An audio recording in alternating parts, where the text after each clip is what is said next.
Before I get into my multimedia project, I just wanted to give a brief introduction to my project. I'm doing everything on my cell phone using all of my social media as a little challenge to show you that you can do projects using your technology in the palm of your hand.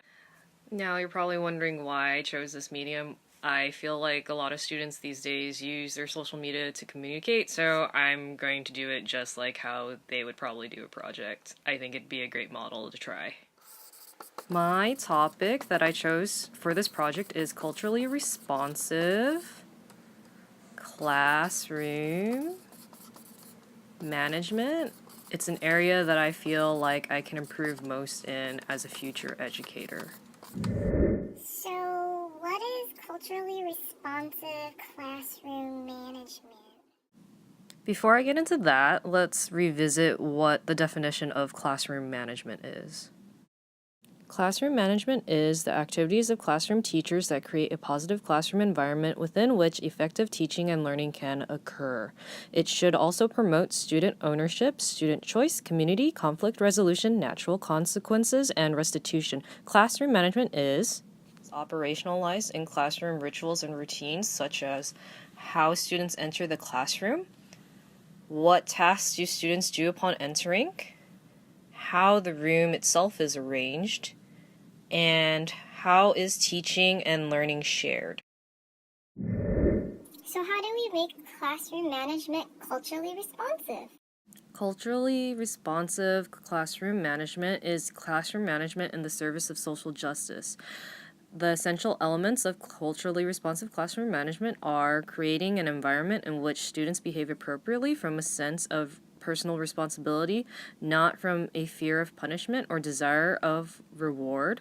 It is responsive to who students are and create a safety net that equitably responds to what teachers know about their students. Interestingly enough, there's very little research and literature done on this particular topic of culturally responsive teaching. There are 5 steps to CRCM, the first 2 of which we talk extensively in class. Number 1, recognition of one's own cultural lens and biases, which is why we did the Cultural ID project. Number 2, knowledge of students' cultural backgrounds. It is important that you really get to know your students and not create stereotypes. Number 3, awareness of the broader social, economic, and political context. Examine how current policies and practices in classroom management might discriminate against certain students. You can engage this conversation with other teachers and even your students. Number 4, the ability and willingness to use culturally appropriate management strategies. These strategies should promote equal access to learning. Think about how the learning environment can be used to effectively communicate respect for diversity, reaffirm connectedness and community, and avoid marginalizing and disparaging students. Make sure you establish clear expectations at all times with your students and communicate and collaborate with families. Number 5, commitment to building classroom communities. So, I can see that it's used oftentimes in classrooms, but is there any way to include it school-wide?